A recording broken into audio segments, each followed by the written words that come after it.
Hello friends, good morning. Welcome back to my channel সি.অনিন্দিতা daily blog. আশা করছি তোমরা সবাই ভালো আছো, সুস্থ আছো। আমিও ভালো আছি। চলে এসেছি তোমাদের সঙ্গে আবার একটা নতুন ব্লগ শেয়ার করতে। তোমরা যারা আমার চ্যানেলটিকে সাবস্ক্রাইব করেছো তাদেরকে অসংখ্য ধন্যবাদ। আর যারা এখনও সাবস্ক্রাইব করনি তারা চটপট সাবস্ক্রাইব করে দাও, যাতে আমার ভিডিও তোমরা দেখতে পারো। আর দেখো, তড়িঘড়ি করে খুব দৌড়াদৌড়ি করছি, কেননা নৌকো ছেড়ে দেবে তাই।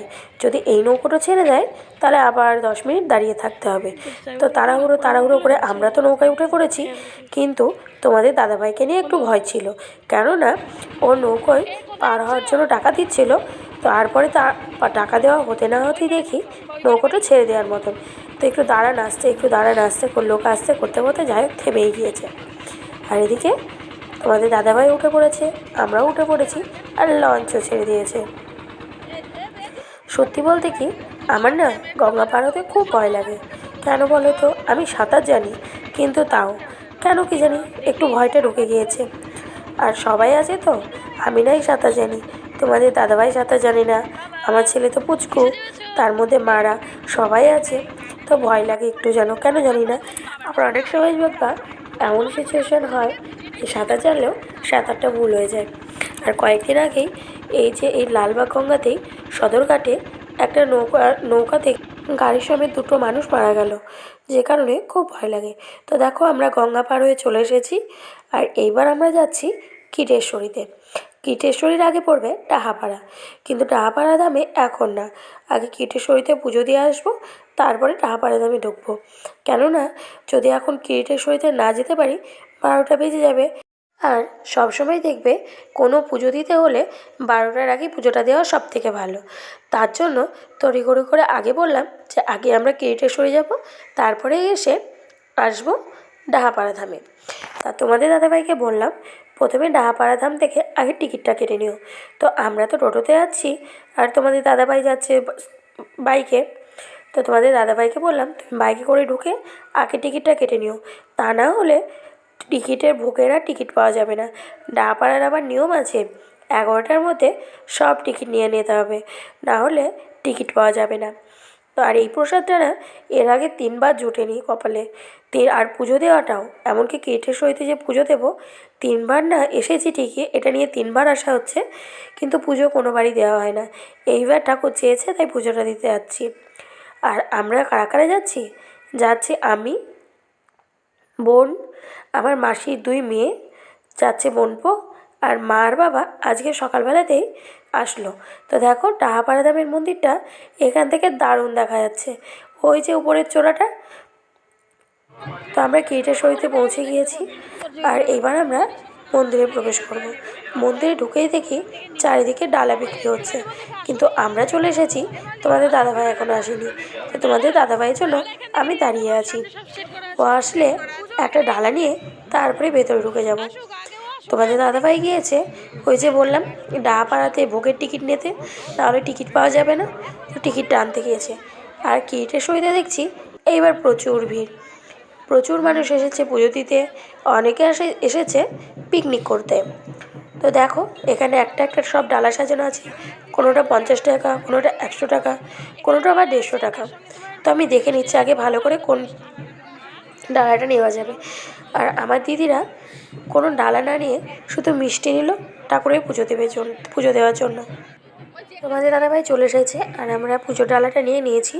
তো আমরা 150 টাকার ডালাটাই নিলাম, কেননা ওইটাতে নাকি একটা নারকেল আছে, নারকেলটা দিয়ে ফাটিয়ে ওই জলে শিলাচান করানো হয় মায়ের। তো বললাম ঠিক আছে, তাহলে 150 টাকাটাই নিয়ে নেওয়াই ভালো। তো আমরা নিয়ে চলে যাচ্ছি এবার মন্দিরের দিকে পুজো দিতে। তো মন্দিরে প্রচুর ভিডিওটা আর করতে পারিনি। তো পাশেই চলে এসেছি আরেকটা মন্দিরে, যেটাতে মায়ের মূর্তিটা আছে। চলো তোমাদেরকে একবার মায়ের মূর্তিটা দেখিয়ে দিই।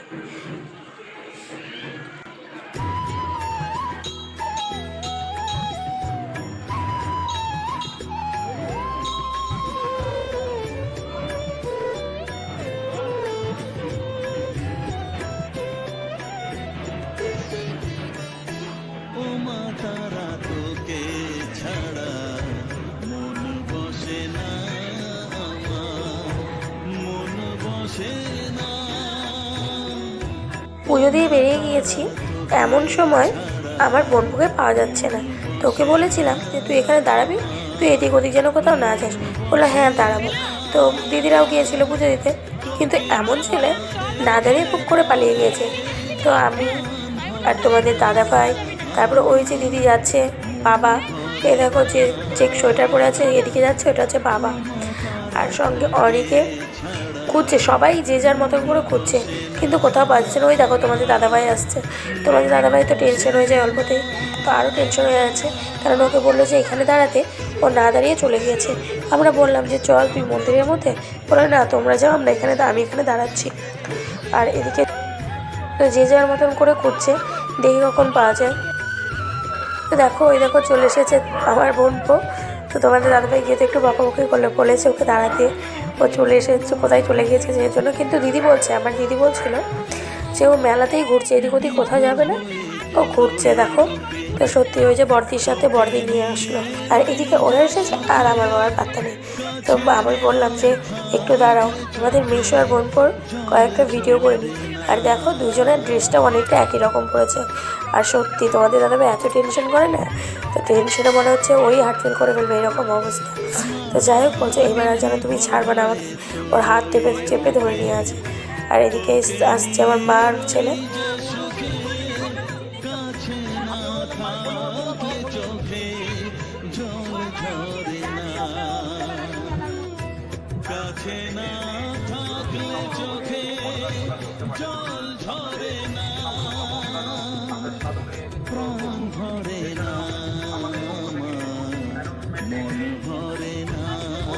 এবার আমরা চলে এসেছি ত্রিটেশ্বরী মাতার গুপ্ত মন্দিরে।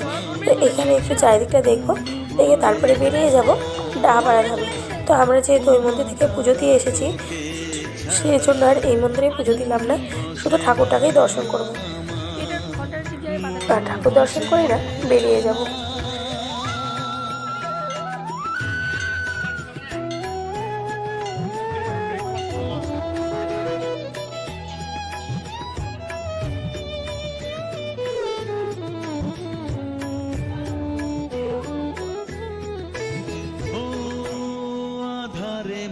দেখা আলো মোছা আমার মনের কালো, তুই না চালালে মা কিছুই চলে না।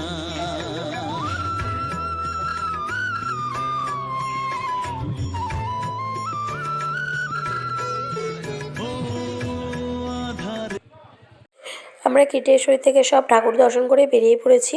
তো এবার যাব ডাহাপাড়া ধামে। কিন্তু ডাহাপাড়া ধাম যেতে একটা সর্ষে ক্ষেত দেখেছি, ঠাকুর দর্শন করে আবার চলে আসবো ওই সর্ষে ক্ষেতে। তো দেখো আমরা শ্রী জগৎবন্ধু ডাহাপাড়া ধামে চলে এসেছি। তো সত্যি বলছি ভিউটা অসাধারণ। তোমরা যদি কেউ ডাহাপাড়া আসতে চাও বা কিরিটেশ্বরীতে আসতে চাও, তোমরা অবশ্যই এসো, আশা করছি খুব ভালো লাগবে। আর এরিয়াটাও প্রচুর, এত সুন্দর তা বলা নেই। আর ডাহাপাড়ার সবথেকে ভালো লাগে ওই যে মন্দিরের চূড়াটা, কেননা ওই ধামের চূড়াটায় যে খোলটা আঁকা আছে না, অসাধারণ লাগে। আমরা ডাহাপাড়াতে এসেছি ঠিকই, কিন্তু ঠাকুরের মুখটা দেখতে পেলাম না। কেন কি বলো তো? কেননা টাইম হয়ে গিয়েছে আর ঠাকুর শয়ানে দিয়ে দিয়েছে। তো এখন তো আর ঠাকুরের মুখ দেখা যাবে না, এখন ঠাকুরের মুখ দেখতে হলে 4টে বেজে যাবে। আর এদিকে দেখো বাবা যদি কোথাও যায় ছেলেকে নিয়ে, তো আগেই ঘাড়ে তুলে নেবে, কোনো ভিড় টিড় হোক যাই হোক, ঘাড়ে করে নিয়ে তখন ঘাড়ে বসে ঘুরে বেড়াবে। আর ফুলগুলো যা সুন্দর লাগছিল তা বলার নেই, মনে হচ্ছে সব ফুলগুলোকে নিয়ে তুলে নিয়ে চলে আসে। তো আমরা এখন যাব খাবারের কাছে, মানে প্রসাদ খাবার যে জায়গাটা সেইখানে।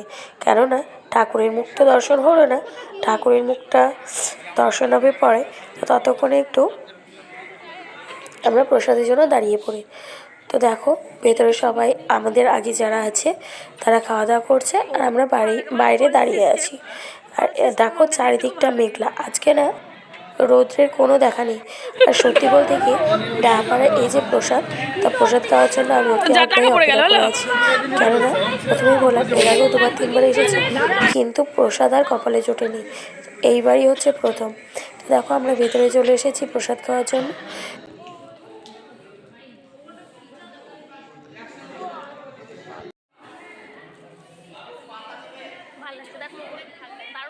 এখানকার অন্নভোগ আমরা পেয়ে গিয়েছি। তো অন্নভোগে ছিল ভাত, সঙ্গে ডাল আর একটা পাঁচমিশালি তরকারি।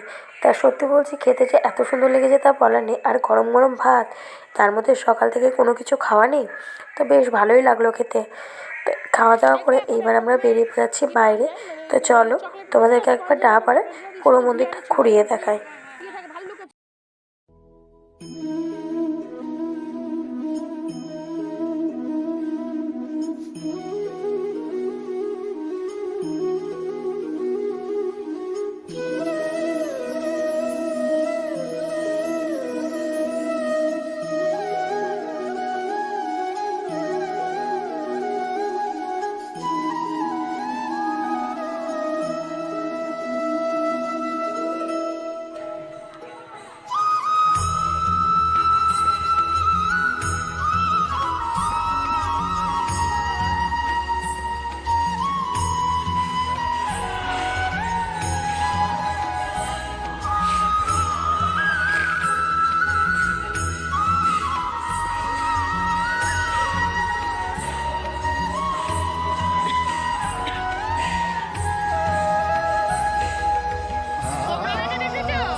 ফ্রেন্ডের কাছ থেকে নে।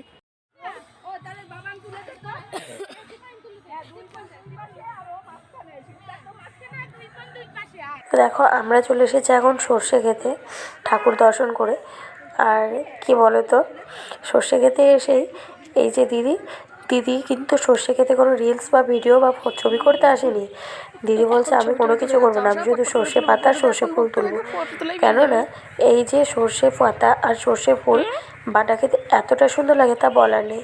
আর ছোটদি, আমি আর বোন এসেছি রিলস বানাতে আর ছবির ফটো তুলতে কয়েকটা। তো দেখা যাক কত দূর কী হচ্ছে। তো চলো, সত্যি অসাধারণ লাগছিলো, এত সুন্দর লাগছিলো তা বলার নেই।